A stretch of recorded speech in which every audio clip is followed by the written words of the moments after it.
এই সেই petrol pump, এখানে আবার বাইক থেকে নেবে পেট্রোল নিতে হয়। তো ট্রেনে আমি একজনকে জিজ্ঞেস করলাম যে দাদা পৌষ মেলায় কি আছে, মানে এত লোক কাতারে কাতারে লোক পৌষ মেলায় কি করতে যাচ্ছে। আমার এই নতুন চ্যানেলে তোমরা কোন ভিডিও বেশি দেখতে চাও? হ্যাঁ, একটু আগে আমি 200 টাকার পেট্রোল ভরলাম, এখন আবার রিজার্ভে দেখাচ্ছে। সকাল সকাল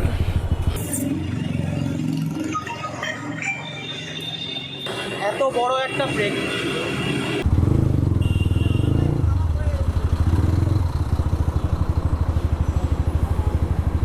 কি হলো ভাই?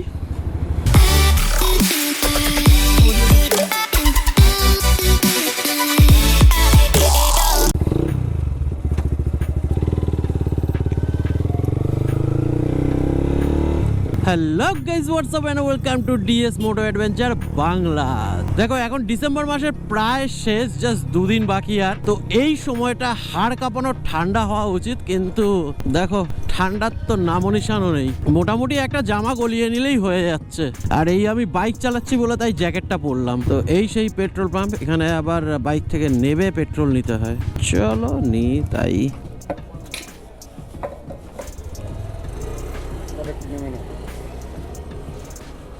আরে ভোগ হয়ে গেছে তো, আর নেমে কি লাভ।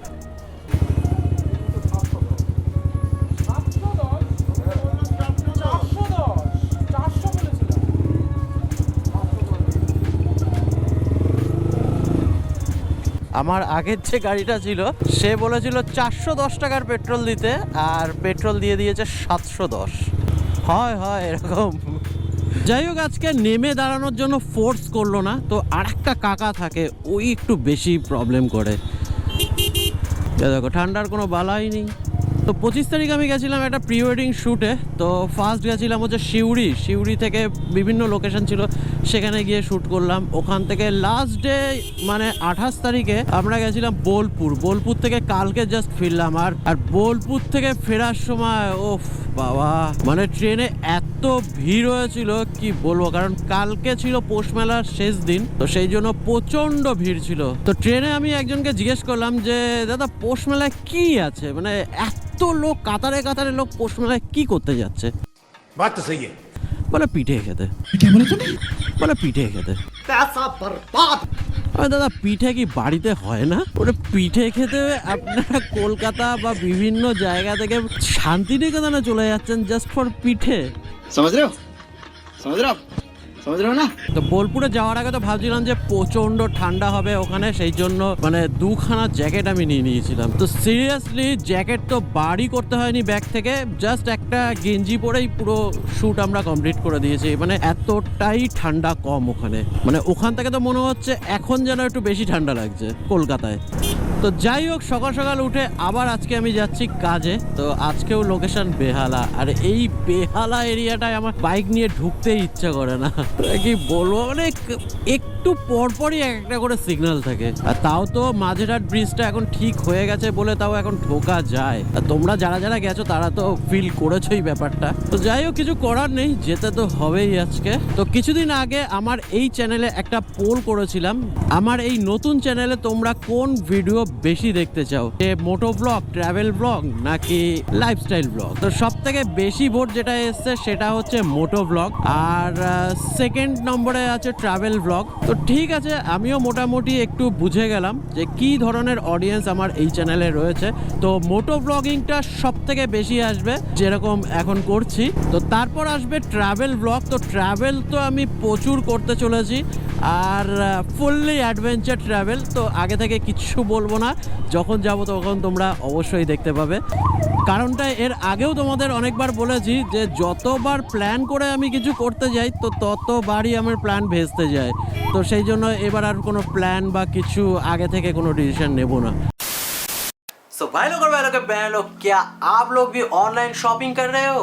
तो थोड़ा सा रुक जाओ, क्योंकि इसमें होने वाला है आप लोगों का बहुत फायदा। तो हम लोगों को शॉपिंग करने में सबसे बड़ी दिक्कत होता है कि कौन सा ब्रांड में कितना डिस्काउंट है, ये हम लोगों को पता नहीं होता है। तो इसीलिए ना हम लोग अच्छा खासा डिस्काउंट मिस कर देते हैं। मैं आप लोगों के लिए लाया हूँ एक ऐसा तरकीब, हर शॉपिंग में आप लोगों को मिल जाएगा डिस्काउंट ऑफर। तो इसके लिए आप लोगों को बस डिस्क्रिप्शन पे दिया गया लिंक पे क्लिक करना है और आप लोगों को यहाँ पे मिल जाएगा 40 से भी ऊपर टॉप ब्रांड। जिस भी ब्रांड का प्रोडक्ट आप लोगों को खरीदना है बस वहाँ पे क्लिक कीजिए और आप लोगों को ऑफर मिल जाएगा। अगर आप लोग चाहे तो यही से रिडीम ऑफर कर सकते हो। तो बस ऐसे ही आप लोग ढेर सारा शॉपिंग करो और ढेर सारा बचत करो।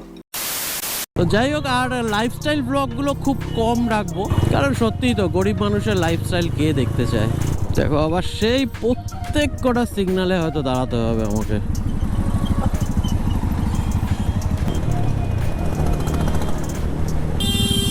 চলো চলো ভাই, খুলে গেছে, চলো।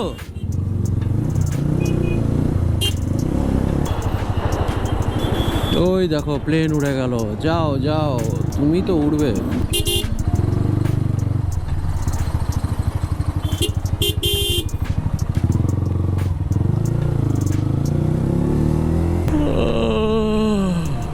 এত হাই উঠছে আর এত ঘুম পাচ্ছে না, মনে হচ্ছে এখনই এখানে বিছানা পেতে শুয়ে পড়ি। শরীর আর দিচ্ছে না, একটুখানি ভালোভাবে রেস্ট দরকার। সেই নভেম্বরের 20 থেকে স্টার্ট হয়েছিল, এখনো পর্যন্ত চলছে। হ্যাঁ, মিডিলে 3-4 দিন টাইম পেয়েছিলাম রেস্ট নেওয়ার, কিন্তু সেটাতেও প্রপার রেস্ট নিতে পারিনি। হ্যাঁ, একটু আগে আমি 200 টাকার পেট্রোল ভরলাম, এখন আবার রিজার্ভে দেখাচ্ছে। পেট্রোল দিল নাকি দিল না, রিজার্ভে ছিল। তারপর আমি ভাবলাম যে শুধু বেহালা অবধি যাবো আসবো, 200 টাকার পেট্রোলে হয়ে যাবে। তো 200 টাকার পেট্রোল ভরলাম, আর এখন আবার রিজার্ভ দেখাচ্ছে। মানে তেল দিল নাকি দিল না সেটাও তো বুঝতে পারলাম না। আজকে সকালবেলা বাড়ি থেকে যখন বেরালাম, তারপর যে ক্যামেরাটা অন করব তার আগে ভাবছিলাম যে দূর আর ভাল লাগছে না, আজকে এনার্জি নেই একদম, আর ব্লগ ট্লগ করবো না, প্রচুর ঘুম পাচ্ছে। তারপর আবার ভাবলাম যে ঘুম তো পাওয়ারই জন্য, তার জন্য ব্লগটা কেন বানাবো না। চলো তাই শুরু করে দিলাম।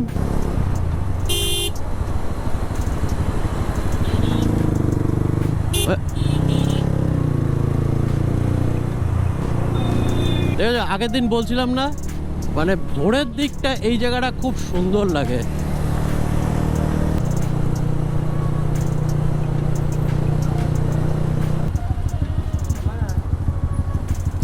সকাল সকাল দেখি কি করে। अभी मजा आएगा ना भिड़ो।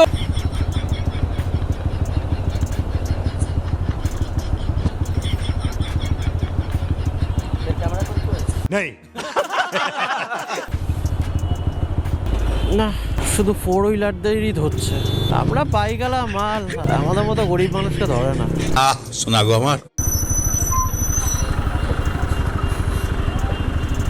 দেখো যেখানে সেখানে স্টপেজ, রাস্তার মাঝখানে প্যাসেঞ্জার নামাচ্ছে। দেখো ভিড়, দেখো সব লোকগুলো যাচ্ছে চিড়িয়াখানায়। কালকে শান্তিনিকেতন থেকে আসার সময় মোটামুটি এরকম সিন দেখা হয়ে গেছে আমাদের। আশা করছি চিড়িয়াখানার সামনে প্রচন্ড ভিড় থাকবে। চলো দেখি, আমি ঠিক ধরেছি। দেখো চিড়িয়াখানার সামনে ভিড়, দেখো। জানি না তোমরা দেখতে পাচ্ছ কিনা, মানে আমি দেখাতে পারছি কিনা। দেখো দেখো দেখো লোক, দেখো।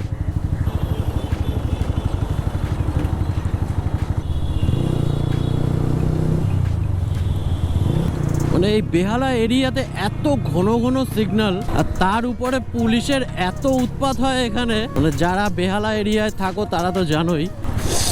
দেখো আবার সিগন্যাল। ডেস্টিনেশনে তো পৌঁছে গেছি আমরা না, আমি এই আমরা বলতে বলতে অভ্যাস হয়ে গেছে, আমরাই হয়ে যাচ্ছে।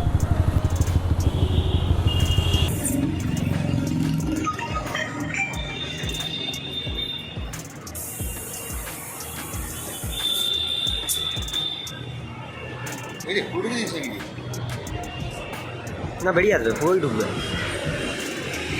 হ্যাঁ হয়ে গেছে,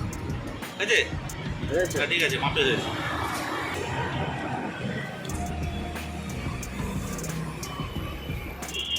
এই 15,000 কিলোমিটার পর গিয়ে চাকায় একটা লিক হলো, তাও ওপরে না, মানে চাকার যে পিঠগুলো থাকে, নিচে যে পিঠগুলো, সেই রাস্তার মধ্যে একটা ব্রেক, এত বড় একটা ব্রেক মানে ঢুকে ওখানেই ফিক্স হয়ে গেছে, হাওয়াটা আর বেরায়নি। তো এটা কবে হয়েছে আমি জানি না, কিন্তু জাস্ট চোখে পড়েছিল 25 তারিখ। তারপরে দেখলাম যে হাওয়াটা এখনও পর্যন্ত বেরায়নি। তো ভাবলাম চলো চলে আসি বেহালা পর্যন্ত, তারপরে ঠিক করবো। দেখো প্রথম ভেবেছিলাম মনে হয় ছোটো একটা কিছু সে একটু প্রবলেম হবে না, কিন্তু বার করার সময় দেখলাম এত বড়। এখানটায় পাঞ্চার হয়েছিল, আর পাঞ্চার এই যে টিউবটা আছে এটা ঢোকানোর সময় একটু বেশি ঢুকে গেছে। তো ঠিক আছে, মোটামুটি লেভেল চলে গেছে, আর কাটতে হবে না এটাকে। One eternity later. তো চলো আজকের কাজ তো শেষ হয়ে গেল, আর এখন বাজে রাত 12:30, আর এদিকের ট্রাফিকের অবস্থা দেখো।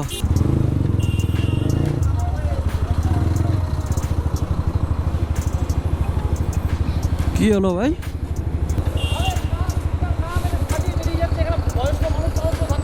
কি লরিটা?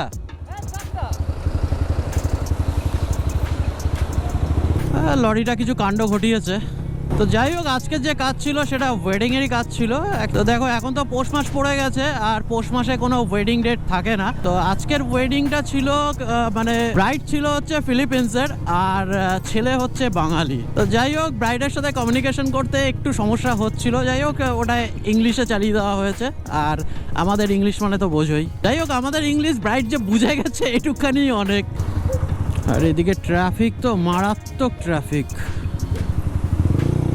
তো পুরো রাস্তাটায় এই লরির জ্যামটা দেখো একবার তোমরা। তাও তো বাইক বলে এদিক ওদিক থেকে কাটিয়ে কুটিয়ে বেরিয়ে যাচ্ছি। পুলিশের গাড়ি কি হচ্ছে এখানে? চেকিং নাকি?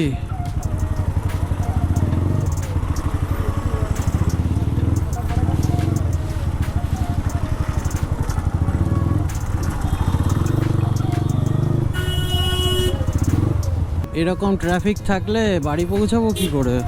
যদি তোমরা ভিডিওটাকে এই পর্যন্ত দেখে থাকো তাহলে অবশ্যই লাইক করতে ভুলো না, আর আমার ফেসবুক আর ইনস্টাগ্রামেও ফলো করতে ভুলো না। তো চলো এই ভিডিওটাকে এখানেই শেষ করি, আবার দেখা হবে নতুন একটা ভিডিওতে। তো ততক্ষণের জন্য stay tune, take care and good by.